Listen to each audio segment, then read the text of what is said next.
өрөөдөрөө мистик хүүг харадуулаарай энэ тэндгүй инээд бэлхэж эрхэмнэн хүүхдүүд баялан энэ бол мөнхийн хотхон эргэлдэг бидний дотны найз хүүхэд бүрийг хайлан би хөгжөө баярыг түгэн би найзууд бүхнээ тойруулаад наадам тоглох дуртай би зүг амьдрал зүг хүсэл зүг бүхнийг бид түгэн бид бол ханы хүүхдүүд хаан улсыг ихэмээгээ мөнхийн хотхон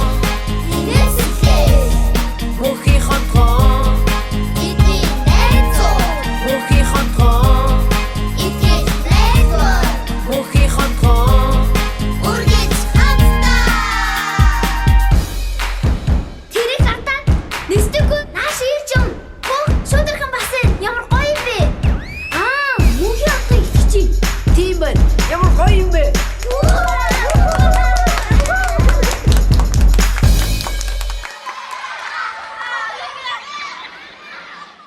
Сайн байцгаана хааны хүүхдүүдээ мөнхийн хотын нэвтрүүлэг эхэлж байна.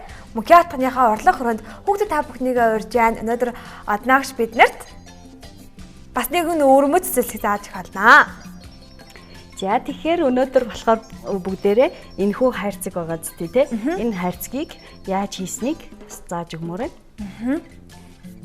Юу хэрэгтэйгээ хэлэх үү тий? За тэгээ. За бид нар 15-15-ын цаас байдаг тий. Энэ цаасыг яг 3 тэнцүү хуваасан. 3 тэнцүү хуваана гэхээр 3 см, 3 см, 3 см. Тэгээ яг хуваахаар урт нарийнхан нийтлэл нь 15 см, нөгөөтөл нь 3 см-ийн цаас болно гэсэн үг. Энэ юм тий. За тэгэхээр нэг нь доош 15, хажуу тийшээ 3 3 см. см. Ийм цаас 2 ширхэгтэй. 2 ширхэг. За ингээд энэ 2 ширхэг цаасаа бариад яаж хийхийг сурцгаая. За тэгээ. Энэ хүү цаасаа барихдаа нэг нь энэ өнгөөрөө, нөгөөх нь энэ өнгөөрөө болгож хэрэглэх ёстой. Тэгэхээр хамгийн амархан болгож заавал яах вэ гэхээр нэг үзүүрээс явна гэсэн үг. Энэ үзүүрээ. За энэ үзүүрээсээ нугална. Тэгэхээр ингээд нугалчлаа тий. Ингээд нугалж байгаа маань яаж байгаа вэ гэхээр бид нар хэлсэн шүү дээ энэ тал маань 3 см байгаа гэж хэлсэн тий. Тэгэхээр энэ 3 см хэмжээ авч байгаа гэсэн үг. Тэгээд энэ 3 см хэмжээ энд бас авагдчихж байгаа шүү дээ тий. Тийм байна. Тэгэхээр үүнийгээ бас Дээш нь нугалчих гоо тий. Давхарлаад нугалчихна гэсэн үг. За одоо ингээд нугалчлаа. Буцаагаа дэлгээд бид нарт энэ цаас байгаа тий. Би болохоор энэ өнгөө хэрэглэсэн учраас одоо энэ цаасныхаа энэ өнгийг ашиглана. Би бас ингэн гэсээгөө тий. Тэгэхээр одоо энийгээ бас адилхан нугалцгаая. 3 см-ийн хэмжээ авч байгаа тийм ээ. Тий. Тэгээд одоо ингээд нугалцсныгаа бас адилхан дээрээс нь нуглаад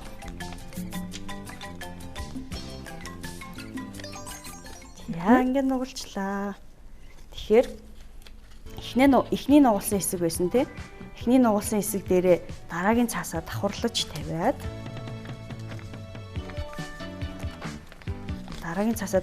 тавиад бид нар ингээд нугалсан штэ.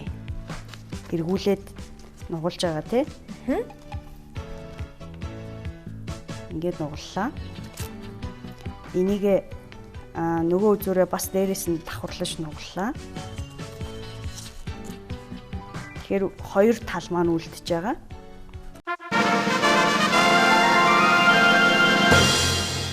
За тэгэхээр Би харин за дахиад тэгвэл зааж өгье тийм ээ. Ингээд тавилаа. за нэгэ Дээрээс нь тавилаа.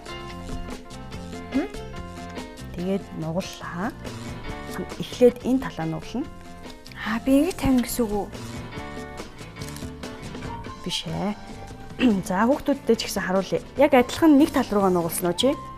За нэг тал руу нугалсан. Би Энэ үзүүрээ барьлаа. буруу нугалсан юм шиг байна. Зөв. Яг ингэж хоёр хушуун маань болох хэвээр тий. Тэгвэл зөв нугалсан юм байна. Тийм байна.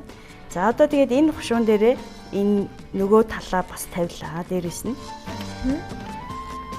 Тэгээд энэ дээшээ харсан тал байгаа тий. Тэрийгэ нугаллаа. Тэгэхээр энэ талд хоёр тал үлдэж байна тийм үү? Тийм байна.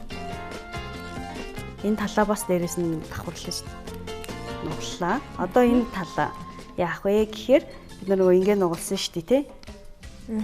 За ингэ нугалчих. За. Гурвалжлаад яг өмнөд нугалаасаттайгаа адилхан нугалах юм байна. Тийм ээ агшаа? Тэгээд нөгөө тал бас байгаа тий. Нөгөө талаа ч гэсэн бас гурвалжлаад нугалчих.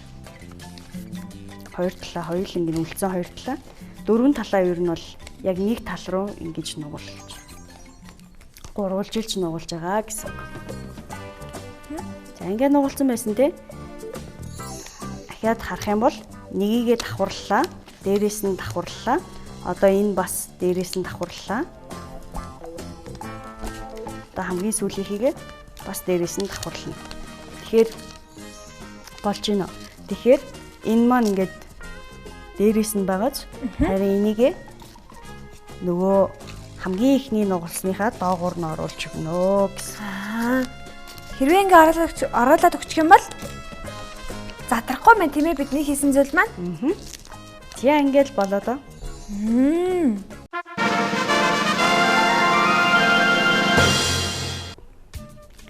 За хүүхдүүдээ бүгдээрээ ахиад нэг нугалцгаая. Яг хоёр цаасаа бариад хамгийн ихний цаасаа яах вэ гэхээр таллаад, гурвалжлаад нугалахаар ийм хэлбэртэй болно. За бас адилхан нөгөө талын нөгөө цаасаа ч гэсэндээ таллаад нугаллаа. Үүнийгээ бас давхарлаж нугална. Ер нь бол дөрвөн энэ нэг тал, энэ нөгөө тал, бас нэг тал, нөгөө тал, энэ хоёр дөрвөн тал болно гэсэн үг. Дөрвөн талаа яг адилхан ингэж нугалж өгнө. Тэгэхээр хамгийн эхлээд доор нь тавьсан цаасаа дээр нь давхарлаж байгаа цаасныхаа дээрээс дарж өгөөд нөгөө тал руугаа хэрэгүүлээд дахиад нугалсан нуглаасаа хийгээд одоо үлдсэн хоёр нуглаасаа ч гэсэндээ үлдсэн хоёр талаа ч гэсэндээ гурвалжлаад дээрээс нь давхарлаад одоо хамгийн сүүлийн тал байна тийм үү? Хамгийн сүүлийн талаа бас гурвалжилж нугаллаа. За одоо бас дээрээс нь давхарлана. Тэгэхээр хамгийн сүүлийнхийгээ өнцөг дарж байгаа учраас хамгийн ихний нугалсныхаа доогуур нь хийж өгөөд яа ингээд цаас маань бэлэн болж байна. Яг адилхан хийгнэ гэсэн үг. Бүгд та бүхэн сурсан баг тийм ээ? Дахиад хийсэн чинь үнэхээр сайн ойлгомжтой болж чадчихжээ шүү. Тэглээ те. За. Тэгэхээр багшаа эдгээрийг ашиглаад бид нар юу хийж болох вэ? За бид нар үүнийг ашиглаад зургийн жааз хийж болно. Үүнээс жижигнээр томоор өөрсдийнхөө хүссэн хэмжээгээр хийгээд залгуулад ингээд тойрог дөрвөлжин үсгээд зургийн жааз маань бөөрийнхээ байвал бөөрийнхий эсвэл дөрвөлжингөөр хийгээд зургийн жааз хийж болох нь бас чимэглэлүүд хийж болно. Цаасны нэг үзүүр дээр тавиад энд нь тавиад тэгээд доор нь юм хүм бичээд ил цагтл бас хийж болж юм. Хүссэн газраа чимэглэл болгож ашиглаж болно гэсэн үг. Тэгвэл нэг жижигхэн юм цаас нь чимэглэлээр олон зүйлийг чимэглэж болно гэдгийг та бас бид нар зааж өгсөнд баярлалаа. Тэгээд энэ хайрцгийг бас энэ цааснуудыг нийлүүлээд хийсэн байгаа. Тэгээд энэ хайрцаг нь болохоор хүүхдэд бид нар том цасар хийвэл том хайрцаг болж чадна. Тэгээд том цасар хийх юм бол бид нар дотор нь төрөл бүрийн зүйлсээ хадгалж олно, бас мөнгөө цуглуулж олно, хэрэгтэй нандин зүйлсээ хийж олно. Тийм болохоор хүүхдэдээ энэ жижигхэн зүйлийг гэртээ улам томруулад, улам ихийг хийгээд аливаа нэгэн зүйлийг хийж бүтээж үзээсэй гэж Однаагш бит хоёр хүсэж байна. Тэгээд өнөөдрийн мөнхийн хатгах нэвтрүүлэг маань энэ төгрөд өндөрлөж байна найзуудаа. Дараагийн дугаараар уулзлаа. Баяртай. Хааны хүүхдүүдээ сайхан амарцгаагаарай. Баяртай. Баяртай хүүхдүүдээ.